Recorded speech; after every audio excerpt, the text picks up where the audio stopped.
Good evening, everybody, and welcome to this very special episode of Sunday Night Live. We have reached show number 300. Believe it or not, it's pretty awesome. I am ecstatically pleased that we have made it this far. We've been doing this since the middle of 2017. So around about May or June of 2017 is when we started doing this. And back then, we were on very, very low budget, low powered internet. I was in an apartment block and the internet was just pretty awful, to be honest. It was barely faster than dial-up when we started this. And so it was a little bit stop-starty. The graphics weren't that good. Picture quality, sound quality weren't that great either. But here we are. And some of you have been around since that very first show, which was a bit of an experiment. It was never really meant to be something that I would do regularly. It kind of became a regular thing quite by accident. But needless to say, how it has grown and developed has been really, really awesome. And we have had people come, we've had people go. Some people have gone on to do other things, or they're just too busy, so they don't really come along to the show anymore. But that's okay. We've had a lot of people who are still here. And I'm actually going to mention a couple of names. One of those, I'm not sure if he's actually here yet. I hope he is. Yes, he is here. He is here. And his name is Bobby Booth. Bobby Booth has been around since pretty much the first show. And there are one or two other people here who have also been around since the very first show.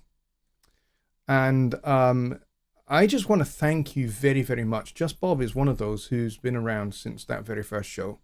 And you guys have stuck with me through all sorts of changes. We've had to change studio 3 times. This is the 3rd studio we've had. And hopefully this is the last one, because we actually own this house now. The 2 previous were in rented accommodation. So we were in an apartment, in a block, a small low-rise block, not one of those massive, great big high-rise blocks. It was only like, we were on the first floor, the floor above the ground floor.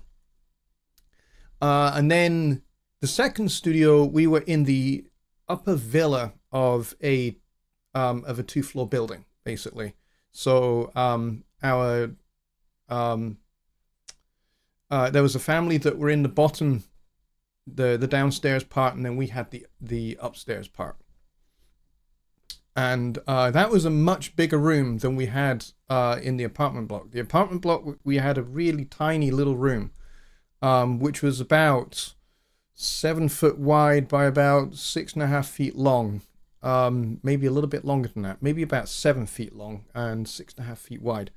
It was very narrow, and basically I could just take one stride from the chair and I would be in the hallway. Whereas, you know, we moved into that much bigger space, which was freaking awesome. That was the biggest room I think I've ever had a studio set up in, like ever. And that was really, really cool. I really liked that setup. And this is studio number 3. And this is a nice space.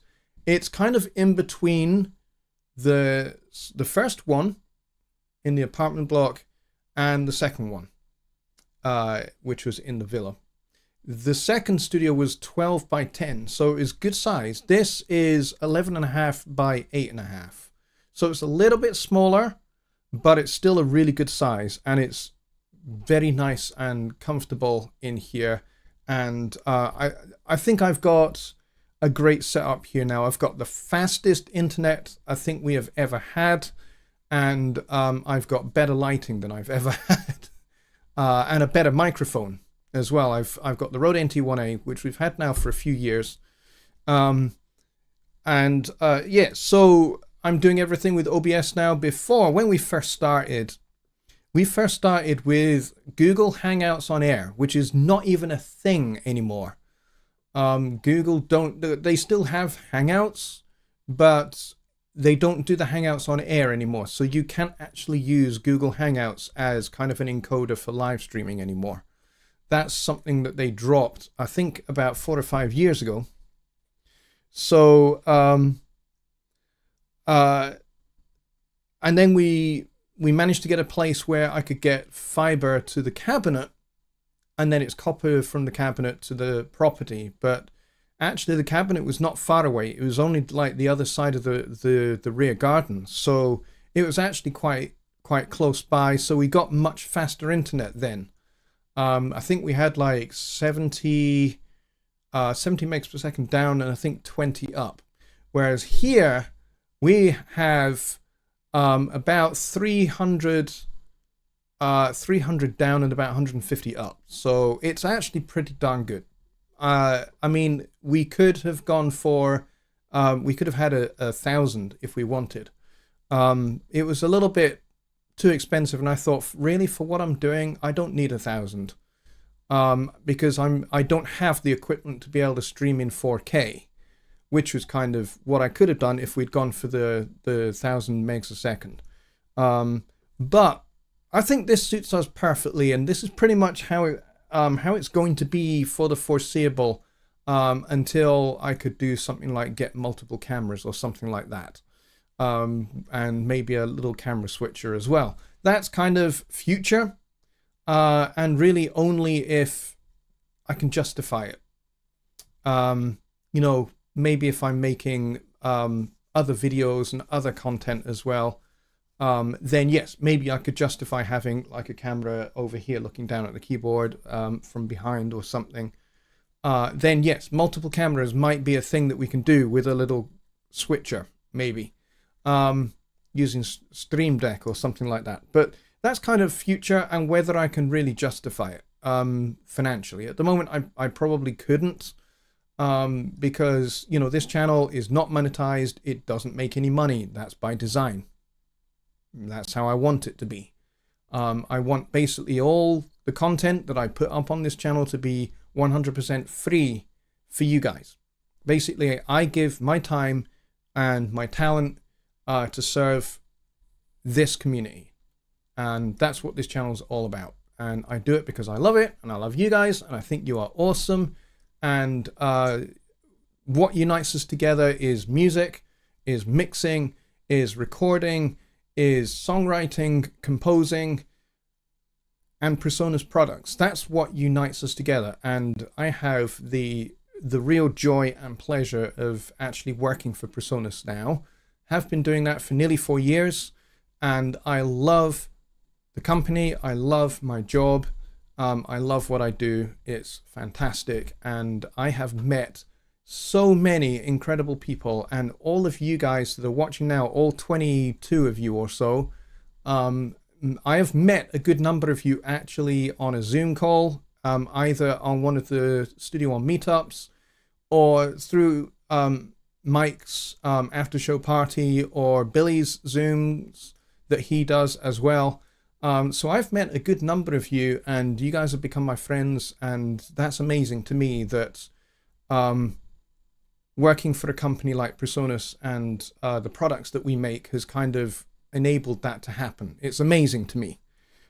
So thank you so very much, everybody, for liking, subscribing, for coming along to this show every Sunday. Some of you, like I said, have been here and have never missed a single show. And that to me is amazing.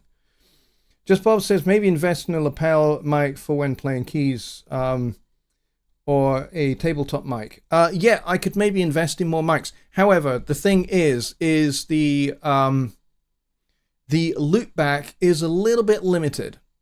I'm using the Studio 1824, and it's great. It's a fantastic thing. And the fact that it has virtual loopback is fantastic. However, here's the limitation that there is with it.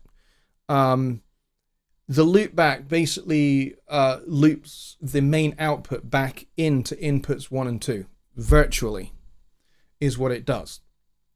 So basically it takes a copy of the main output and puts that through, and you can direct any source like my computer sounds and all of that through that loopback. However, the basically I only have one microphone and the cable for my keyboards that are in the inputs 1 and 2. If I was to input another microphone, I'm not sure that it would work very well. I would have to test that. I do have plenty of other inputs on the back because the 1824 has loads of inputs. So I could plug another mic into input 3 and we could see if we could pick that up through OBS. That's the key thing, is whether I would be able to get that through the virtual loopback into OBS. That would be the key thing. But it's not a bad idea if I was to have just a lapel mic for the entire show, so that, you know, if I'm over here at the keyboard, you can still hear me and I don't have to keep moving this mic. But really, that's kind of a workflow thing, and it doesn't bother me very much that I have to move the mic. It's not a major issue. All right, let's go see who is here for tonight's party. Now, I should say, I don't normally drink during my show, but you know what? Screw it. This is a party, so we're going to have one, which means I'm going to be drinking my favorite Italian beer. Other Italian beers are available, of course. But there it is, and the person that was first in the door, for once in a great while, was not Billy Morgan. It was Sean Aaron, who was like, let's see, 2 hours just about early, which is awesome. Billy Morgan was next in the door. And then we have Ron Figura, and we have the W5 family. I have Kevin from Kevin's Guitar Stories, and we've got Ambient Dave, we've got Rich Cresswell, we've got Tony Stringer, who I've not seen for a long time. And Tony, I'm very glad that you are back in our midst. That's awesome. Thank you very much for coming, mate. We got Kyle Traduziak, and we've got Stephen Wilson. Hello, Stephen. Welcome. Because I think you're new. Or at least yours is not a name I recognize. So I am very glad you are here. Thank you for subscribing to my channel. I hope you appreciate all the content that I put out here. Who else do we have? We got Mike Johnson. Mike is an awesome guy. He's one of my best buddies. And we've got Shorty Beard here as well. And who else do we have? We got Don Oliver. We got Simon Carpenter. We've got Gardner 99, and we've got Keith from Radio Talk Trumpet, and we've got Secret Squirrel, and we got John Hathwaite. Hello, John. Good to see you, buddy. And we have, I'm trying to get everybody's name here. We got Boris Dancy as well, and we got Old School Funk and Soul hashtag, which is awesome. And who else do we have? And I think that's it. I think we got everybody. So I am going to take Studio One questions like we normally do. So I will be doing that. But yeah, this is definitely a party. Billy Morgan says, I wonder if Jim Odom envisioned, wow, I've had one swig out of that thing. Envisioned a whole new community. I think maybe back in 1995, when he was making hardware products and hadn't really thought of a DAW, probably not. But, you know, with the acquisition of Crystal Labs, which then became Presonus Software, which started developing things like Universal Control and Studio One and Capture, maybe. And certainly by the time the original Presonus came around, which was a gathering of Presonus customers over in Baton Rouge, which lasted for about 2 years. It was like a conference, like a long weekend conference, I think it was. And a lot of customers basically got involved and went down and would meet a lot of Presonus staff and a lot of special guests that Presonus brought in as well. Those were awesome. Of course, being in the UK, never got to get over to the original Presonus, unfortunately. That would have been awesome. I would have loved that. And then that kind of came to an end, I think I think the last one was in 2012. So I think it's like 2010, 2011, 2012. And I think that was it after that. And so I think at that point he was thinking about, kind of building a community, getting Persona's customers together so that they would get to know each other and possibly, network and start collaborating and working with each other. I think that was maybe part of it. And then, of course, that grew into an idea of making this an online thing. Because, we were aware that there were a lot of companies that were starting subscription models for their business. And we were seeing a lot of businesses in the audio industry starting that kind of thing as well. And I guess the thinking was, hey, let's not only have a subscription model for Studio One and other Persona software products, but let's actually build a community around that as well. So that not only do you get the products for a very, small fee, but you also get a community together. And so I think that was definitely kind of in the design idea for Persona Sphere as it was. And of course, we called it Persona Sphere. Why did we call it that? Well, when we had the original Persona Sphere, which was an in-person conference, as I talked about, the idea for that was pitched by a guy who was one of the original forum moderators, had been around for a very long time, and was a real advocate of Persona's products. He was one of the first moderators of the Persona Studio One Facebook group and was incredibly helpful, educating people about Persona's products and getting people organized, getting people together. He was a real kind of leader amongst people and bringing people together. That's one of the things that Skip Jones, which is who I'm talking about, was about. And he pitched the idea to Rick. And Rick thought it was a really good idea. Rick Nakvi is who I'm talking about, who is the vice president of sales. And he thought, great, this is actually a really good idea. What are we going to call it? And he said, well, we're talking about bringing a global community of Persona's customers together, so why not call it Persona Sphere? Because the globe, the world is a globe. It's a sphere. We're not into flat Earth. So we called it Persona Sphere. And that was the original gathering. It was called Persona Sphere. So it made sense that if we're going to gather an online community, that we should call it the same thing. Unfortunately, Skip Jones, the guy who had the vision for the original gathering of Persona's customers, passed away just before the idea launched, very sadly. Skip was a massive, massive part of what we do. And actually, he was a massive part of what I do, because he was a great help in helping me to put together the ideas for my channel. I spent a lot of time on Skype calls with him and with Jonny Geib, and Skip thought it would be a great idea if both Jonny and I would make content together, which we did. We did the original Songwriting Simplified show for a very long time. We had a website called Lipsham and Geib for a wee while, which sounds a little bit like a law firm. but we had that for a wee while as well. And it was Skip that kind of was very instrumental in bringing all of that together. So, yes, Persona Sphere, as it was and is now called Studio One Plus, was kind of pretty much Skip Jones's idea. But I think Jim probably had this at the back of his mind as well at some point. So, yes. I hope that kind of answers that. I'm going to scroll up because we've got loads of things going on here. And I want to make sure I read everything out.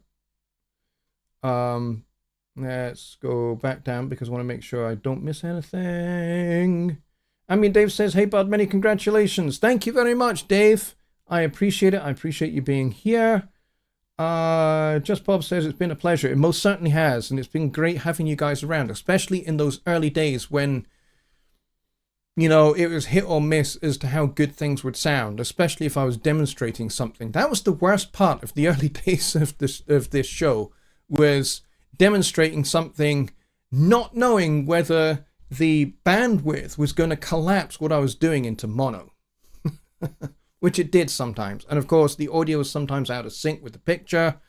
But you guys got the idea, which is great. And I think, you know, hopefully my communication skills and my gifting as a teacher kind of has helped get these ideas across, even when technology has failed us. Let's see. Secret Squirrel says, of course we stick by, brother. Through good times and bad, we'll be by your side forevermore. That's what friends are for. Thank you. I appreciate that. That's very kind. Some very nice, very kind words there. Bobby Booth says, first place had very bad internet, but you did it. Yes, and I did it with you guys' support, and the fact that you guys kept on coming back for more. I mean, Dave says, your set works great. I'm not really sure what the rest of that means, but that's okay. John Haythwich says 300, 150 is pretty good. The upload is usually 10% of the download. Prices are coming down. I can now get 1 gig up and down for about 54 a month. Just waiting for my Virgin contract to run out. Cool. Yeah, we're on EE at the moment because we have EE for everything. For our cell phones and broadband and everything else pretty much. And then there's Bob's comment about lapel mic. Secret Squirrel says, is there a way to add a plug-in limiter or anything to keep your speech or keyboard maximized to a certain level so that your keyboard level doesn't blast higher than vocal? Yes, and I'm actually using that. Within OBS, there is a limiter, and I have that running right now. I also have a 3-band EQ, and I have... What else do I have? Let me go check. Is it filters? Yeah, filters. So I have an expander, which basically means that the audio is nice and cleaned up because there's not quite so much room tone and that kind of thing. And because I have some noisy items in the back here, this light that you can see spinning around me, you can hear the motor for the light whirring a little bit. And also I have a fridge down there for my beverages, including my beers and my milk for my tea and that kind of thing. So occasionally that kicks in. So I've got an expander for that. I do have the limiter. I also have a gain plugin, which is adding a little bit of gain as well. And as I say, I've got the 3-band EQ as well, which scoops out a bit of mids and boosts a little bit of the highs and a little bit of the lows as well. So that is actually running right now. The thing with the limiter is it's a little hard to dial it in because basically it has a threshold and it has a release, and that's all it has. So I'm not terribly sure, and there's no metering, so I'm not terribly sure whether it's actually limiting or not, to be honest, which is a tad annoying. It's set to -5 dB. I'm not sure whether that's right or not. So I'm just adjusting that, and we'll see what that does. But yes, there is a limiter that stops it from clipping, and that's supposed to stop me from hitting 0 dB. But yes, but the thing is I don't think the keyboard is running through the same thing.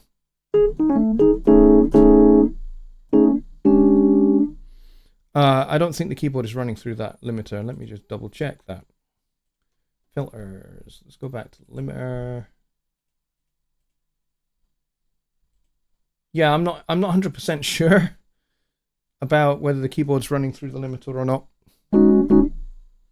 Possibly not.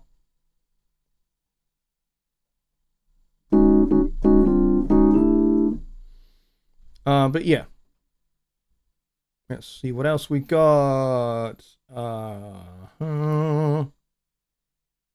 Dwayne is here. He says, I'm on my cell phone, he says, but he's here. Dwayne, thank you so very much. I'm glad you are here as well. We are holding steady at around about 20 people, which is very nice, but we've only got 17 likes. It'd be great if everybody who is watching right now hits the like button as well. That would make it super awesome, so we have parity between viewers and likes. So please do hit that button. If you're watching and you're not a subscriber and you'd like to say hello or you'd like to ask a question, you gotta be a subscriber first. So please hit the subscribe button and give it a few minutes, and then the chat will be open to you, and you can comment and you can ask your question. John Hathwaite says, there was a question on the forums earlier regarding MIDI effects and how apparently Studio One was lacking. Could you expand upon what they actually do that audio effects don't? Now, here's the thing. What that was talking about, when it says MIDI effects, what we call those in Studio One is note effects. And I've done a series of videos on what the note effects do. And there's only 4 of them. And so I think that's kind of what they're talking about. So there's, let's see.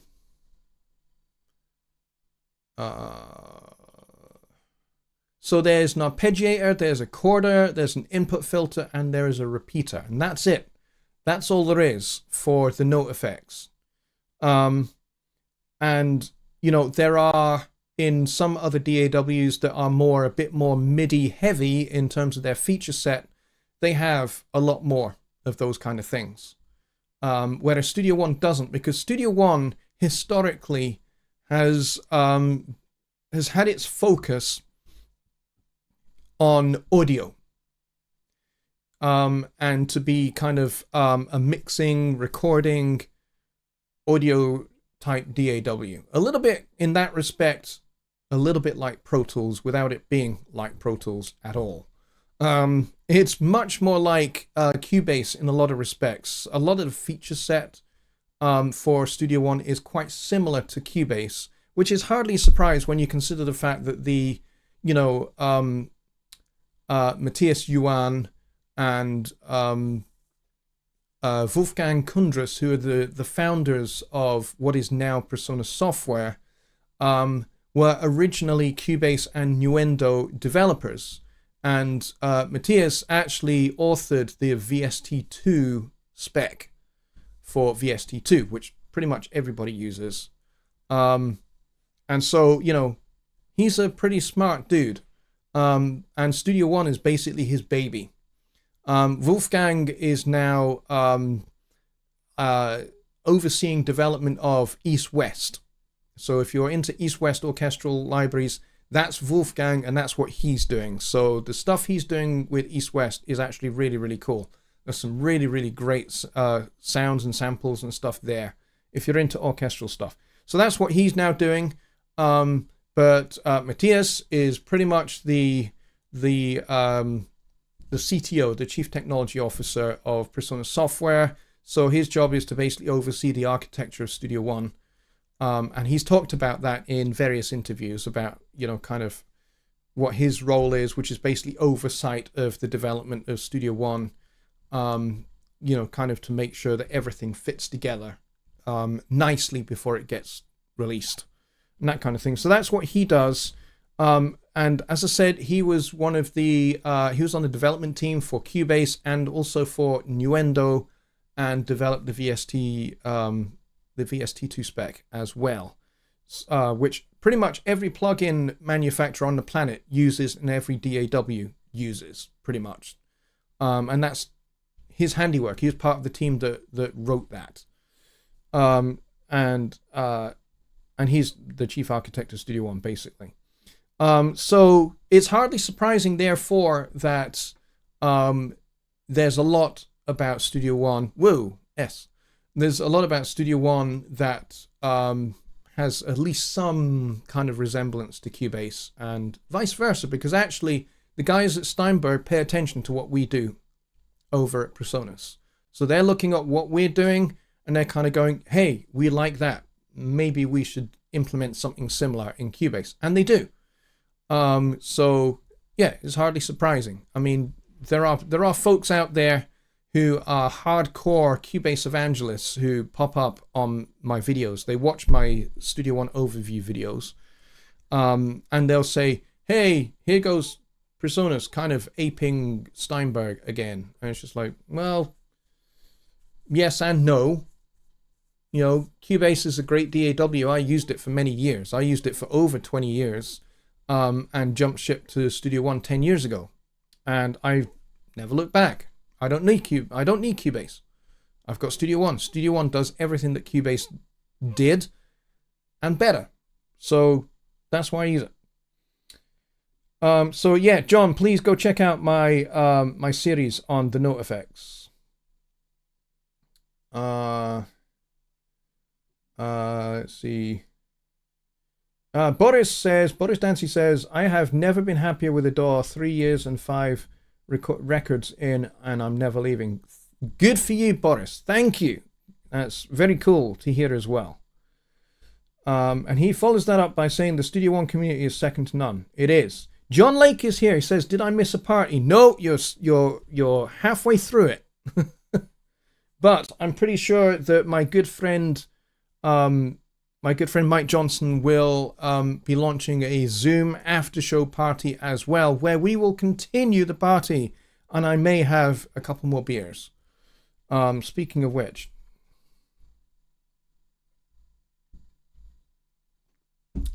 that is good stuff. Let's see. Just Bob says, I'm looking to buy a split guitar cable to record 2 tracks at once, one clean and one with effects. Can you mute one channel when recording and listen to the other channel while tracking? I'm not sure that you can in that particular instance. You could probably turn the fader down on one so you don't hear it.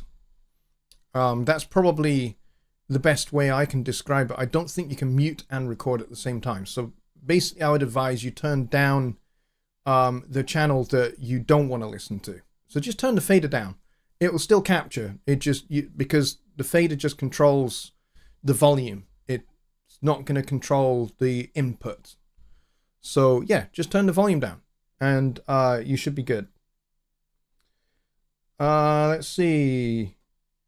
Tony Stringer says, making a new CD. I must say that Studio One is fantastic with all the possibilities to make a good sound. Sad that I can't understand how to get the info to a CD, but digital release is working well. Yes, you won't be able to get the metadata onto a regular, ordinary CD. And there's a reason for that. And it's a little bit complicated to go into, but there are a range of articles out there on the internet if you go take a look.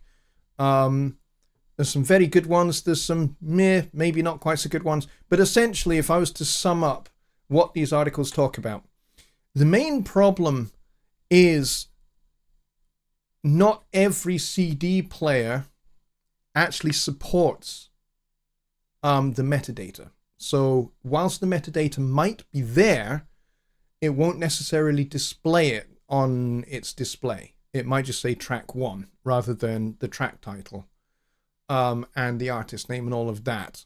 Whereas things like iTunes and SoundCloud and other platforms like that are online, that are digital, they do support all of that stuff. So digital release is your best friend.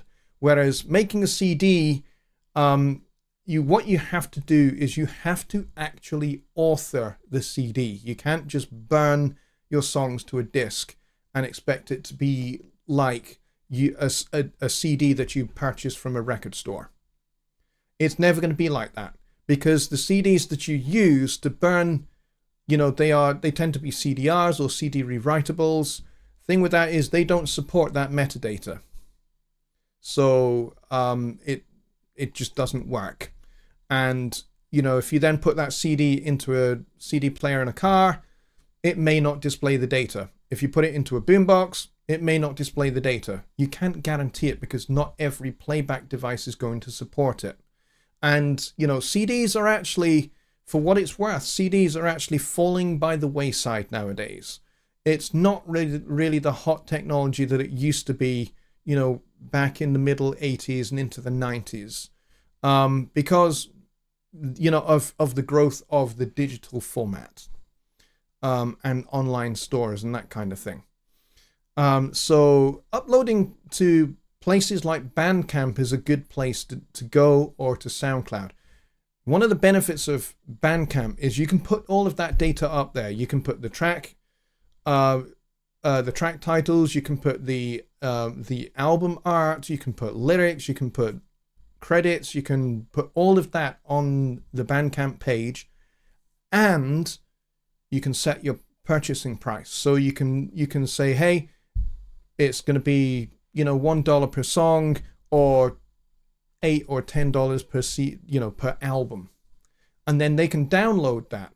Cool thing is, you can also set it up so that you've got a couple of different versions. You can put one that's kind of like a regular version, and you can make that available for cheap. But then you can also make available a deluxe version of your album as well. And you can set that to be a little bit of a higher price, and you can include like a documentary making of your album or something like that, just to give kind of bonus content.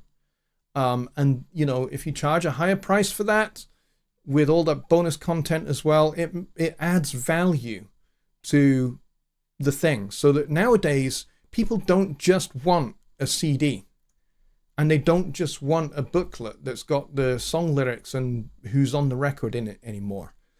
We used to do that. I mean, I used to spend hours and hours and hours in record stores, and I would be listening to the CD in the listening station, and I'd be flipping through the notes, and I'd be looking at who's on it, I'd be looking at who mixed it, I'd be looking who the producer was, and I'd be scanning through the lyrics as well, and I'd be seeing who's on these records and what these songs are about and how good are they. And so people don't really consume music like that anymore. They want added value. And so this is where something like a bonus bunch of content is important. This is where you can do a making of documentary. So you can have somebody, whilst you're making your record, you can have somebody, with a video camera videoing you whilst you're at work. And then, a bit of editing, get somebody who's good at video editing, edit it all together, make it look cool, make it look really, really good. And also just give your listener some background, some behind the scenes of how your records are made. And that just adds value, because that's what people want to see. People want to see behind the curtain.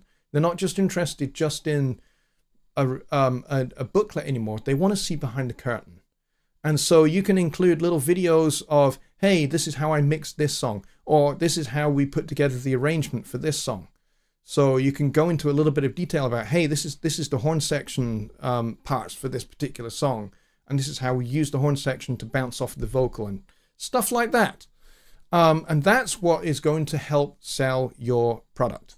And so that's kind of a little rabbit run, but I'm hoping, Tony, that this is going to give you some real impetus that digital release is definitely the way to go, rather than actually making CDs. Now, I know that you and I have talked a wee bit, and I understand that your, some of your consumers are, a little bit older.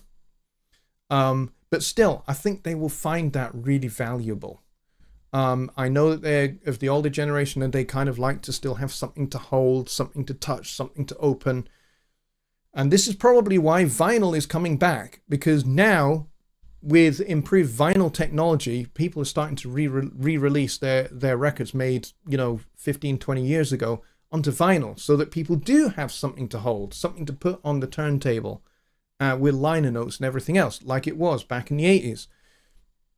This is the thing. Fashion is cyclical. It's not going to be long before the fashions of the 1940s and 1950s start to come back again.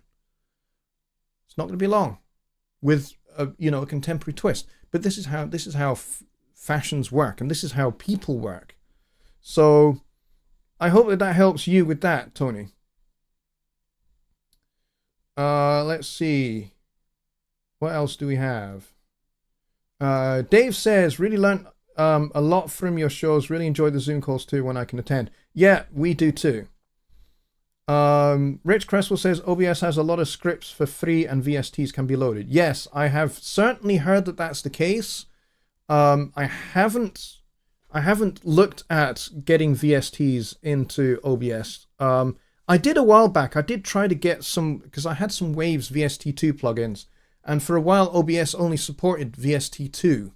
I don't know whether they support VST3, but certainly they only supported VST2, and basically every time I tried to put like a Waves compressor into OBS, it would just crash OBS. And I thought, okay, I can't really do that because I can't rely upon that. But yeah, that's pretty cool. We can dial in your keyboard for you as a community, but other sounds quieter than normal to me. Your voice isn't overpowered by it. Well, that's fine. I mean, I'm not really. I have turned it down a wee bit so that it doesn't clip too much. Let's see, what else do we got here?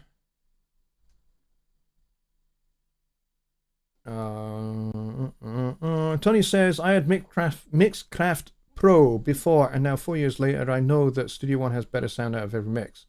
Well, yeah, Mixcraft is an old, man, that's been around for a lot of years. That kind of grew up more or less at the same time that Logic started to grow up, I think. I think it was around about the same kind of time, kind of middle 80s, except Logic really wasn't known as Logic back then. It was eMagic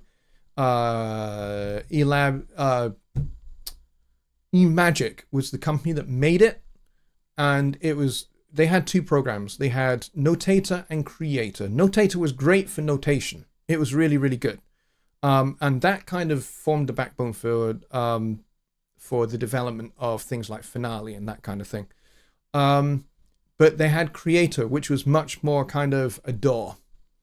And that formed the basis of Logic, because eventually Apple bought eMagic, bought all of their assets.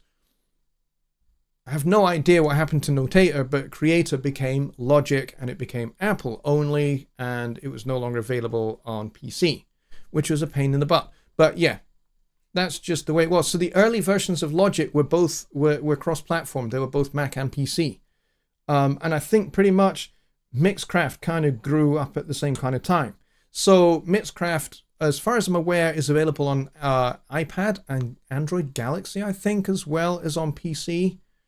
But yeah, I know people that use it. One of my good friends and a guy called Bob David Bell. I've written a bunch of songs with him. And I was in his band for a while. He doesn't really have a band anymore. He works as a solo artist. But he had a band, and I played fretless bass, and we had drums. So it was basically drums, fretless bass, and him on guitar and vocals.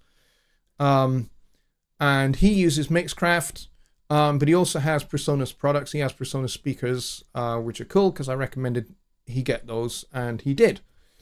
So hopefully he will switch over to Studio One eventually. What do we have? Just Bob said that digital has ruined the tactile, tangible, hold in your hands experience. Yes, I kind of agree with you there. You feel like you own it. Digital downloads, not so much. Billy Morgan says the old liner notes on the album cover. Yeah, I loved those as well. Still kind of do, which is why, guess what I do with my records when I make them, is I actually put them up with the products. So I don't do physical products, they're digital only. But when you get one of my albums, you get the cover, you get the front and the back cover, or what would be the front and back cover. You also get all the lyrics from my songs, and you also get liner notes and that kind of thing as well, with, you know, my usual tongue-in-cheek, sarcastic humor and that kind of thing. I mean, Dave says, I miss the days of Woolworths and the sound booths, showing my age now. Well, yeah, I remember those as well. Sean is here. He says, I had to leave church to run to the music store. I'll watch until I'm back at church. Cool. That's awesome. Bobby Booth says, I'm 65. I learned to change with the times. Sometimes it's hard to keep up with all the changes. Yeah, I'm agreeing with you. I'm very much agreeing with you. Sean says, I use MuseScore for notation. I used to use MuseScore for notation until I discovered Notion, which is made by Presonus. And I use that exclusively now. And we have Notion 6, which is for Mac and PC. That we call that Notion Desktop. Just kind of to make it easy. We also have Notion Mobile. Now, don't be put off by the name when I say Notion Mobile. Notion Mobile basically means it is completely cross-platform. It works on Mac, on PC, on Android, so it works on Galaxy phones and all of that, and also iPad and iOS as well. So it works on a bunch of different platforms. I have it on my PC, I have it on the Mac over there, I have it on my phone, I have it on my iPad Pro, which is in that drawer, and I've also secretly installed it on my wife's Chromebook because I needed a Chromebook to test, and she has one. So I kind of installed it on her Chromebook, and I don't think she's even noticed yet. But yes, Notion is awesome. Notion basically does everything that MuseScore does, but better. Better in a lot of ways. Better because it has a better sound library. In 2013,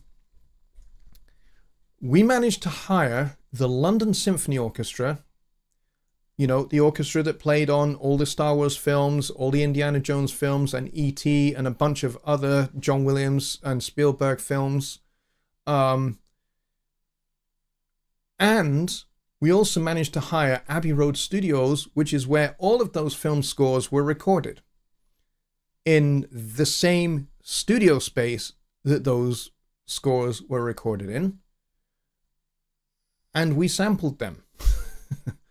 And so you have a whole range of articulations performed by the London Symphony Orchestra, all captured with all of those classic microphones going through those gorgeous consoles at Abbey Road Studios, the same gear that is used for all of those classic film scores.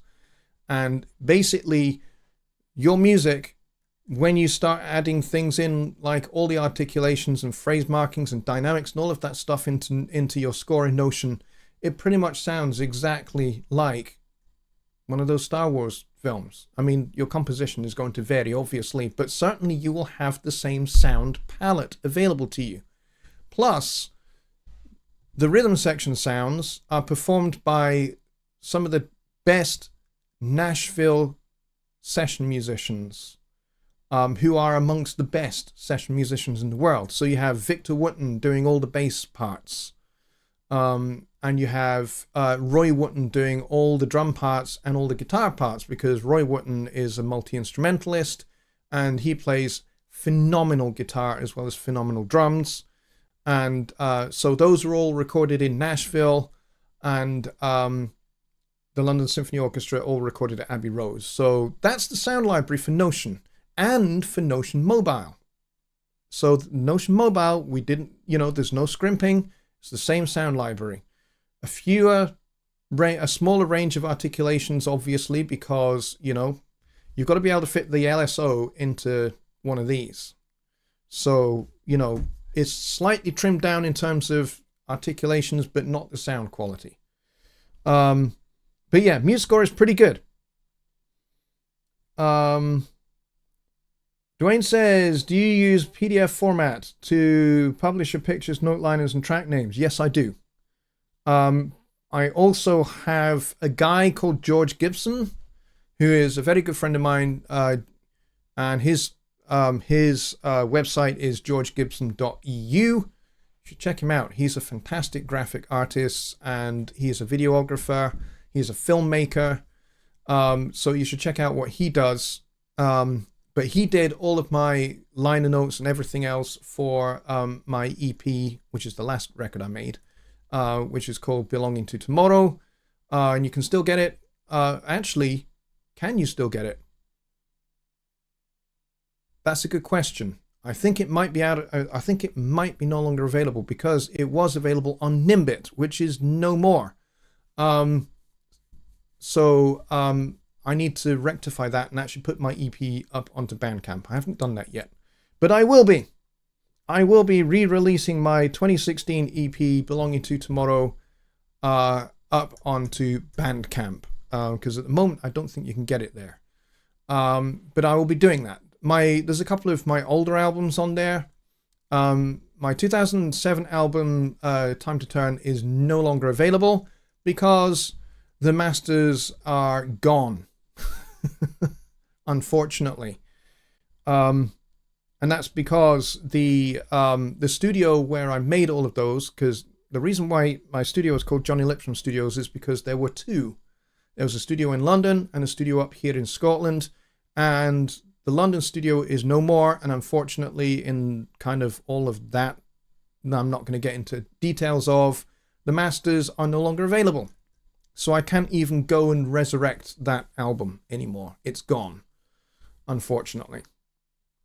So yes, a re-release is definitely in order of Belonging to Tomorrow, because that was released in 2016. So I will do that before this year is out. It will go up onto Bandcamp, and I'll make sure everybody knows about that when the time comes. And you will be able to, of course, get it for free if you want. Okay? That's kind of the way I roll. If you want it for free, you can have it for free. But, you know, if you want to be kind, you can also be kind as well. That's the way I work. All right, so where are we? What time we got? We are nearly at the end of the show. We've got about 7 minutes left. So if there is going to be an after show party, Mike, get in there and launch and have it ready. Loenz is here and he is applauding. Thank you, Loenz. I'm glad you're here. Glad you made it. Keith Salisbury says, what is the best media? For what? Would be my question. Best media for what? The best media for releasing your music? Like I've been saying, digital release is the best way to go. You can do, what I do is I do an MP3 version, but I also do a lossless version, something like Ogg Vorbis or FLAC. FLAC is really, really good. So FLAC is an excellent option because it's completely lossless, but it's really, really small file sizes. So it is a good option, and there's an awful lot of media players out there that now support FLAC because FLAC is becoming very, very popular. So well worth doing. And also, by the way, if you want to send stem files to somebody else, you can do that. You can export those stems as FLAC files. Makes them smaller, doesn't diminish any of the quality, and then the person that you're sending them to can import them straight into Studio One as FLAC files, and Studio One will automatically convert them into WAVs instantly. So FLAC format, sending back and forth FLAC format files is actually a good thing to do. Well worth doing. Can you release digitally in .wav format? Yes, you absolutely can. I have done that with all of my records. The reason I used to do CDs, like Tony was talking about. My album Time to Turn way back in 2007, I did as a CD release. And here's the thing. I bought like probably about 1,000 rewritable CDs. And I bought a label printing program. And I also borrowed from a studio that I know very, very well in the centre of Edinburgh. They had a duplicator, and I borrowed their duplicator, and I put the master disc in the top slot in the top drawer, and then there was like 10 or so drawers underneath it, and I put you could do like 10 discs at a time. It was really, really cool. And it would just burn the 10 discs at a time, and then you would just put them into the jewel cases with their liner notes. I destroyed 3 printers printing out all the liner notes and the covers front and back, and I made a whole bunch of these CDs. And I did sell all of them. All of them went. And that was like years and years ago. And I don't do that anymore. Basically, all of my work goes up on Bandcamp. And you can find me just by searching for Jonny Lipsham in Bandcamp, and my page will appear, and you'll see what I've got there. The last thing that is up there is my Dig Myself a Hole single, which was released the end of 2019, going into 2020. And that song turned out to be a little bit prophetic, as it turns out. All right, Mike has put out the after show Zoom. We will continue the partying there. It has been a fantastic ride, getting to 300 shows. I never thought that we'd get this far. I never thought that this show would be popular enough to get that far. And yet it has. It's been absolutely amazing. I mean, you know, okay, this show only draws maybe 20, 25 people. I don't mind that. I really don't mind that, you know, we get 25, 26 people here.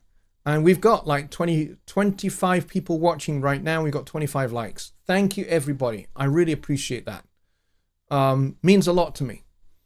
But yeah, when I started this, I never anticipated that we would be still here in 2023 doing the same thing every Sunday. But you guys are amazing. You have made this show what it is, and I appreciate every single one of you. Every viewer that has ever watched Sunday Night Live, past, present, thank you very, very much. I appreciate all of you. And here's to the next 300 shows. Wouldn't it be great to get to 600 shows, you know, before we get to 2030? That would be pretty awesome. I wonder what version of Studio One we'll be using in 2030. Who knows? And what will the feature set be of that particular version of Studio One? What will we be doing? You know, will we still be talking about digital releases? What will we be talking about when we get to the year 2030? Will we finally have hoverboards and flying cars in 2030? Who knows? I think personally for me, and I don't talk politics on this show, but I certainly hope that we get to net zero in terms of carbon emissions by 2030. That's kind of the thing I'm hoping for. John Hathwaite says, I really need to learn Notion. Never got it to work. John, if you're struggling to get Notion to actually work, like as in it won't launch, or you don't get the sounds working, make a support ticket. And we'll get you squared away. Billy Morgan says, great 3000th. Good night, everyone. Stay safe. God bless. And see you on the Zoom. Absolutely. All right. We're going to call it there. We've got like 30 seconds to go. So if you would like to say something about reaching 300, then please say that in the chat right now. You've all got about 30 seconds to hit the chat.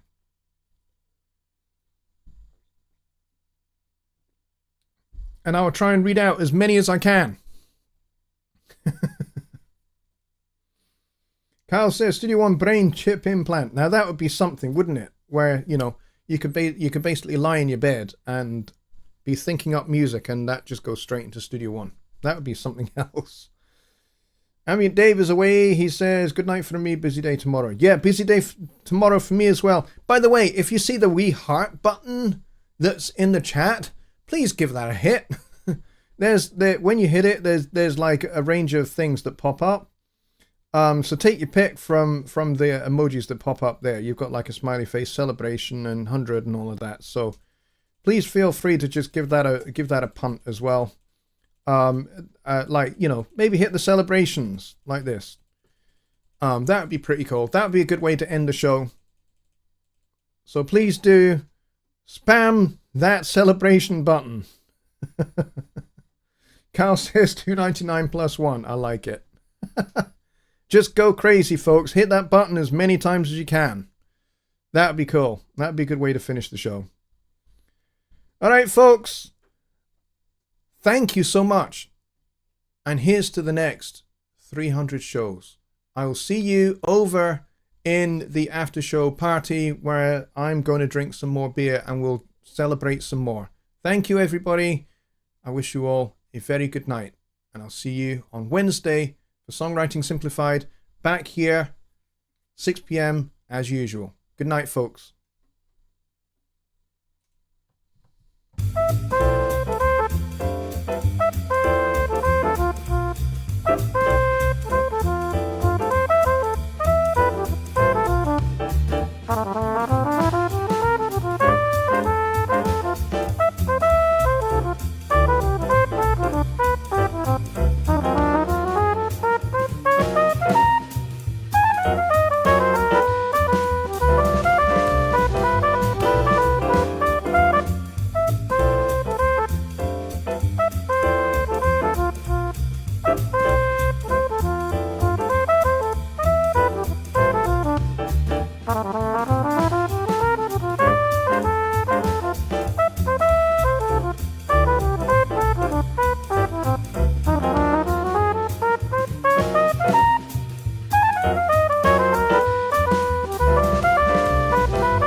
$300!